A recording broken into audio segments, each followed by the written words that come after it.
दीपक आप सुबह में भी अपने मुख्य दरवाजे पर स्वास्तिक बना के और घंटी की आवाज़ इस दिन हमें ज़रूर करनी चाहिए। नमस्ते फ्रेंड्स, मैं खुशबू मिश्रा स्वागत करती हूँ अपने चैनल खुशबू मिश्रा ब्लॉग में। कैसे हैं आप सब? मुझे कमेंट में जय श्री राम ज़रूर लिखिएगा। और आज इस वीडियो में जानेंगे 22 जनवरी को हमें अपने घर में पूजा कैसे करनी चाहिए, पूजा के समय कौन से एक काम है जो हमें ज़रूर करना चाहिए। बहुत सारी जानकारी आपको इस वीडियो में मिलेगी। इससे पहले अगर आपने मेरे चैनल को सब्सक्राइब नहीं किया है तो इसे सब्सक्राइब कर लें, बेल आइकन को ज़रूर प्रेस करें जिससे वीडियो की नोटिफिकेशन आप लोग के पास सबसे पहले पहुँचे। 22 जनवरी 2024 का दिन हमारे लिए बहुत ज़्यादा खास है क्योंकि हमारे भगवान प्रभु श्री राम का अयोध्या में प्राण प्रतिष्ठा किया जाएगा। और जो लोग अगर अयोध्या नहीं जा पा रहे हैं वो अपने घर में इस दिन पूजा ज़रूर करें। इस दिन हमें दिवाली मनानी है। माननीय प्रधानमंत्री जी का भी आदेश है, जो लोग अगर अयोध्या नहीं पहुंच पाए हैं वो लोग अपने घर में भगवान का पूजन करें और दिवाली मनाएं। और ये दिन हमारे जीवन में 550 वर्षों के बाद आया है, तो हमें अपने घर में प्रभु श्री राम का पूजन करना है और शाम के समय में दिवाली मनानी है। पूरे घर में दीपक जलाना है। जैसे माता सबरी प्रभु श्री राम का इंतजार करती थी, उनके लिए मतलब पूरे घर को सजाती थी, उसी तरीके से हमें अपने प्रभु श्री राम के लिए उस दिन अपने घर को भी सजाना है। जहाँ पर आपका मुख्य दरवाज़ा है वहाँ पर बंधन बार लगाइए, दरवाजे पर स्वास्तिक बनाइए, रंगोली बनाइए और दीपक जलाइए। और इस दिन हमें अपने भगवान का पूजन ज़रूर करना चाहिए। तो पूजा करने के लिए आप भगवान का फोटो भी ले सकते हैं, मूर्ति भी खरीद के ले सकते हैं। अगर आपके पास है तो आप लोग नहीं खरीदिएगा, अगर नहीं है तो आप लोग एक छोटा सा भी भगवान का फोटो ज़रूर खरीद के लाएं या मूर्ति लाएं। और पूजा करने के लिए सबसे पहले हमें एक चौकी ले लेना है। आप चौकी पर भी भगवान का अलग से पूजन कर सकती हैं, नहीं तो प्रतिदिन जहाँ पर हम पूजा करते हैं वहाँ पर भी फोटो या मूर्ति रख के आप पूजा कर सकती हैं। तो आप एक चौकी ले लें, चौकी पर आप पीला या लाल जो भी आपके पास वस्त्र है वो बिछा लीजिएगा। यहाँ पर हम भगवान के पूरे परिवार का फोटो रखेंगे और साथ में हमें माता लक्ष्मी और गणेश जी का भी फोटो या मूर्ति जो कुछ भी है आपके पास वो रखिएगा, क्योंकि ये दिन दीपावली से कम नहीं है और बहुत वर्षों के बाद हमारे जीवन में ये मौका आया है। तो हमें इस दिन माता लक्ष्मी और गणेश जी का पूजन भी अवश्य करना चाहिए। तो आपके पास फोटो है तो फोटो भी रख लीजिएगा। अगर आपके पास मूर्ति है माता लक्ष्मी और गणेश जी का तो आप लोग मूर्ति ज़रूर रख ले। तो सबसे पहले हम भगवान को यहाँ पर फूलों का आसन देंगे और उसके बाद ये हम फोटो रखेंगे। माता लक्ष्मी और गणेश जी को भी हम यहाँ आसन पर विराजमान करेंगे। तो और इस दिन भगवान श्री राम के लिए हमें जोत जरूर जलानी चाहिए। तो आप ये कलावा का भी बाती बनाकर जोत जला सकते हैं या आप रुई की बाती से जोत जला सकते हैं, लेकिन आप लोग इस दिन दिया ज़रूर रखिएगा। आप कलावा का भी बाती लगा सकते हैं, रुई का भी बाती लगा सकते हैं और जल पूरा अच्छे से भर दीजिएगा क्योंकि ये रात तक जलना चाहिए। तो उसके बाद हम सबसे पहले दीपक ही प्रज्वलित कर लेंगे क्योंकि पूजा का साक्षी दीपक ही होता है।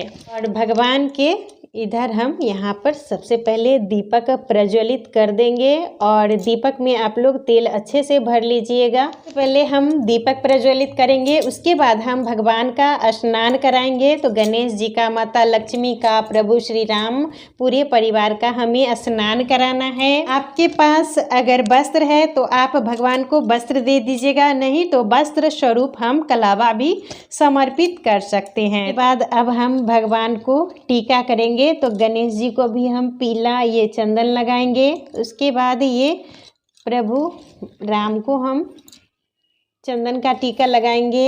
यहाँ पे हनुमान जी हैं, जितने भी यहाँ पर भगवान है, देवी देवता है, सबको हम टीका लगा देंगे। तो यहाँ पर हम सबको टीका लगा दिए हैं।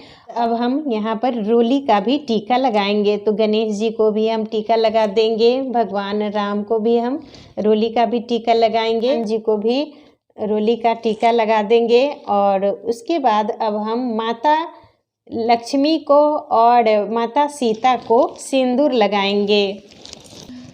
तो अब माता हम लक्ष्मी को यहाँ पर सिंदूर लगाएंगे और रोली भी लगाएंगे। तो माता को पहले हम यहाँ पर सिंदूर लगा दिए हैं, माता लक्ष्मी को, उसके बाद माता सीता को हम ये सिंदूर लगा देंगे। आप पीला भी लगा सकती हैं, लाल सिंदूर भी लगा सकती हैं।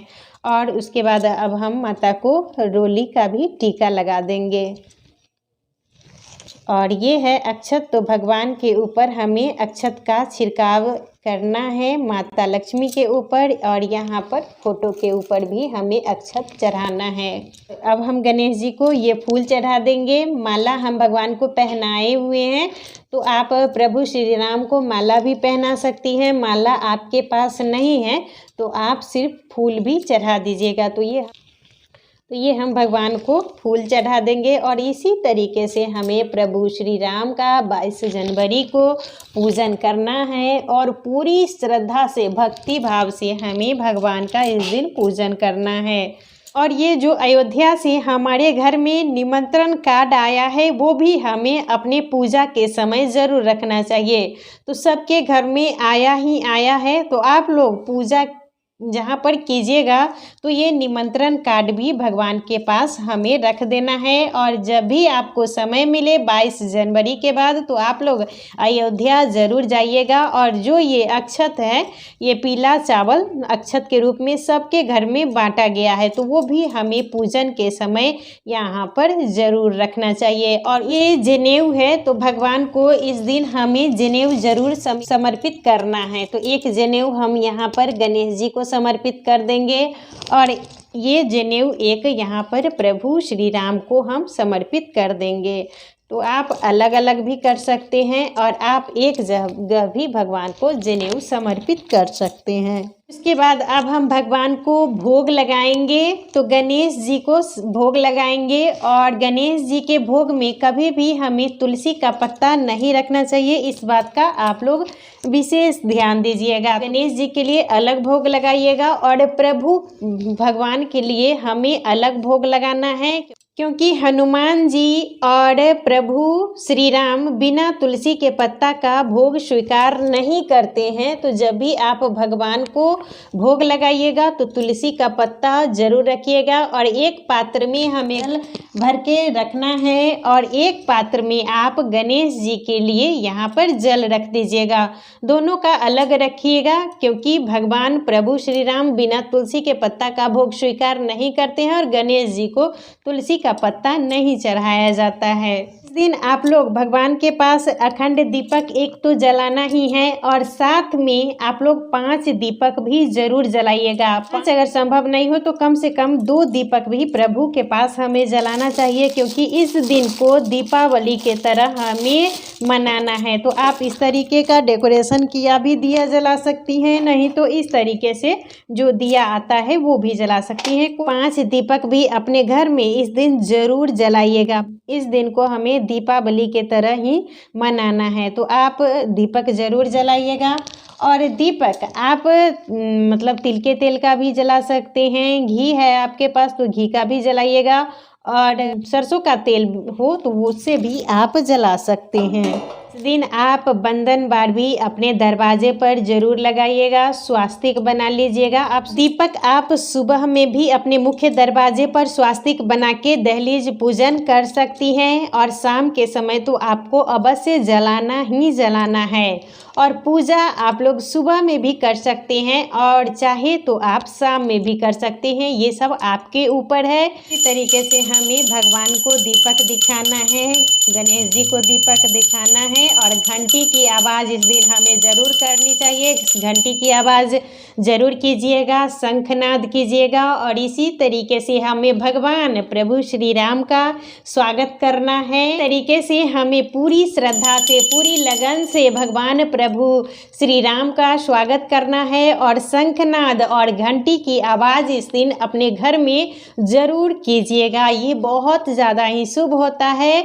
तो हमें इसी तरीके से दीपक जलाना है और आप यहाँ पर 5 दीपक भी मतलब जला के रख सकती हैं, नहीं तो कम से कम 2 दीपक आप भगवान के पास रख दीजिएगा। 2 दीपक आप मुख्य दरवाज़ा पर रख दीजिएगा और 1 दीपक तुलसी माता के पास रख दीजिएगा।